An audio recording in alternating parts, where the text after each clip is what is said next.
Mutual funds क्या होते हैं? म्यूचुअल फंड्स का पैसा कहाँ पे इन्वेस्ट होता है? म्यूचुअल फंड्स आजकल लोग ज़्यादा क्यों परचेज़ करने लगे हैं? आखिर ऐसी क्या वजह है कि लोग दूसरी इन्वेस्टमेंट से हट के म्यूचुअल फंड्स इन्वेस्ट करते हैं? बहुत सारे लोग ऐसे हैं जिनको पता है कि म्यूचुअल फंड्स क्या होते हैं, ट्रेडिंग कैसे करते हैं, डीमैट अकाउंट कैसा होता है। जैसे कि मैंने अपनी पिछली वीडियो में बताया था आपको डीमैट अकाउंट के बारे में कि अगर आपके पास डीमैट अकाउंट नहीं है तो आप सबसे पहले तो डीमैट अकाउंट ओपन करवाइए, क्योंकि अगर आप किसी भी कंपनी का कोई भी शेयर परचेज़ करके रखना चाहती हैं और आने वाले टाइम में आप उसका बहुत ज़्यादा बेनिफिट लेना चाहते हैं तो उसके लिए बहुत ज़रूरी है कि आपके पास कंपनीज़ के शेयर होना चाहिए, और शेयर होने के लिए आपके पास डीमैट अकाउंट, ट्रेडिंग अकाउंट का होना बहुत ज़रूरी है। तो सबसे पहले आप डीमैट अकाउंट ओपन करिए, जो कि मैंने आपको बताया था कि अगर आप ओपन करना चाहते हैं तो आप स्क्रीन पर दिए गए इन नंबर्स पे हमको कॉन्टैक्ट कर सकते हैं। तो चलिए, आज बात हो रही है म्यूचुअल फ़ंड्स की कि आखिर म्यूचुअल फ़ंड्स क्या होते हैं। आगे बढ़ने से पहले मैं आपको बता देती हूँ अपने चैनल के बारे में। मेरे चैनल का नाम है ग्रो विद वंदना, और इस चैनल को सब्सक्राइब करके आप बहुत सारी जो इन्फॉर्मेशन है उसको ले सकते हो। इस चैनल को सब्सक्राइब करके आप बहुत सारी इन्फॉर्मेशन ले सकते हो, क्योंकि इस चैनल पे जो वीडियोस अपलोड होंगी वो इन चीज़ों से रिलेटेड होंगी कि आप बैंकिंग है, फाइनेंस है या फिर इंश्योरेंस है, इसके अलावा online opportunities, work from home, ऐसी बहुत सारी वीडियोस या ऐसा अच्छा कंटेंट हम बनाएंगे जो कि आपके लिए यूज़फुल होने वाला है।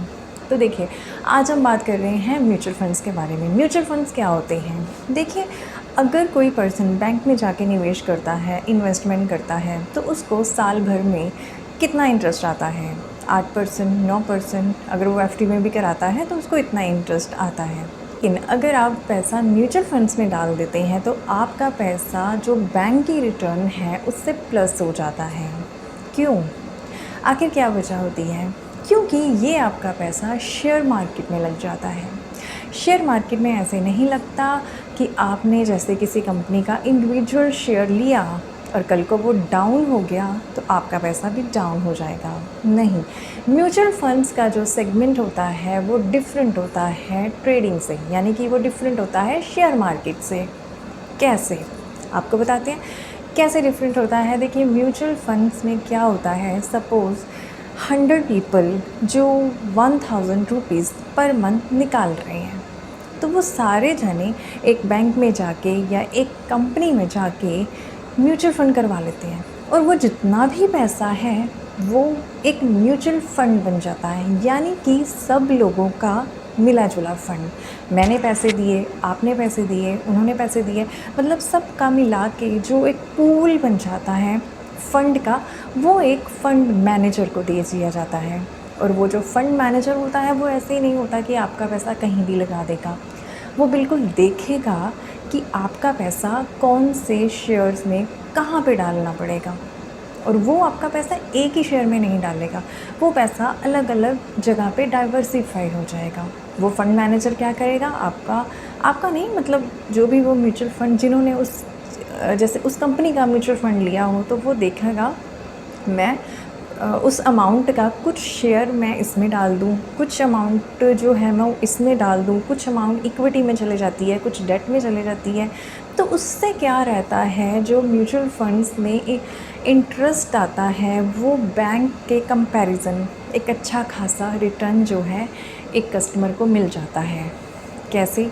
जानिए, अगर आप बैंक में इन्वेस्ट कर रहे हैं तो आपको एफडी कराते हैं तो आपको कितना, साल का 8-9% मिलेगा। लेकिन यहीं आप अगर म्यूचुअल फ़ंड में पैसा डालते हैं, हाँ, वहाँ पे गारंटी नहीं है। म्यूचुअल फंड्स में बिल्कुल लिखा होता है कि mutual funds are subject to market risk, बिल्कुल। लेकिन अगर हम डाउनफॉल में भी देखें, अगर आप अपना पैसा 5 साल के लिए भी रखते हो उस म्यूचुअल फंड में, तो आपको वो 8-9% की जगह हम मिनिमम बेयर भी देखें तो आपको 15 से 20% का रिटर्न आराम से आने वाला है। तो है ना, लिक्विडिटी होती है, यानी कि आप अपना पैसा कभी भी निकाल सकते हो। मानिए आपने पिछले महीने म्यूचुअल फंड्स लिए और आपको अगले 2 महीने तक कोई इमरजेंसी आ गई, आपको है कि वो पैसा आपको वापस मिल जाए, तो आप कभी भी म्यूचुअल फंड्स को क्लोज़ करा सकते हो और फिर उसके बाद कभी भी दोबारा से आप स्टार्ट कर सकते हो। तो है ना अच्छी बात। इसमें किसी तरह की बाउंडेशन बिल्कुल नहीं होती है। लेकिन हाँ, इसमें सबसे इम्पॉर्टेंट चीज़ जो होती है वो होती है लॉन्ग टर्म चलना। लोग क्या कहते हैं कि चलिए आज हम म्यूचुअल फ़ंड ख़रीदते हैं, 6 महीने के बाद हमें डबल पैसा मिल जाएगा। ऐसे बहुत सारे लोग होते हैं जिनके ऐसे क्वेश्चन होते हैं। भाई मेरी एक बात सुनिए, क्या ऐसा कभी हो सकता है? अगर गवर्नमेंट ऐसा करने लग गई या मार्केट में ऐसा पैसे घूमने लगा कि लोगों का पैसा 6 महीने में डबल होने लग जाए, तो आप सोचिए कि फिर तो हमारी इकनॉमी कहाँ से कहाँ पहुँच जाएगी। तो जो जेन्युइन पीरियड होता है, जेन्युइन सब कुछ होता है, उसको लेके चलिए। आप कंसल्टेंट को भी, फाइनेंशियल कंसल्टेंट को भी ऐसी चीज़ें मत पूछिए। अब कई लोग ऐसे होते हैं, वो 6 महीने की जगह 3 महीने भी बोल देते हैं, चलो जी आप मेरे से 50,000 ले लो, 3 महीने के बाद आप मेरे को डबल करके दे दोगे। अरे ये कौन सी स्कीम में पैसा आप लगा रहे हो? ऐसा गारंटी नहीं है। हो सकता है ऐसा कोई ऐसा शेयर हो सकता है कि कोई ऐसा शेयर हो जो बहुत अप हो जाए, तो ठीक है आपका पैसा अप हो सकता है, लेकिन उन चीज़ों के लिए भी टाइम लगता है। किसी का भी पैसा एकदम से प्लस में हो जाए इतना नहीं होता। लेकिन हाँ, अगर आप दूसरों के कंपैरिजन रेट ऑफ इंटरेस्ट इसका देखें, कंपैरिजन देखें, तो आपको म्यूचुअल फंड में जो ग्रोथ मिलेगी, जो आपको इसमें इंटरेस्ट मिलेगा, वो दूसरों के कंपैरिजन तो बहुत अच्छा खासा होता है।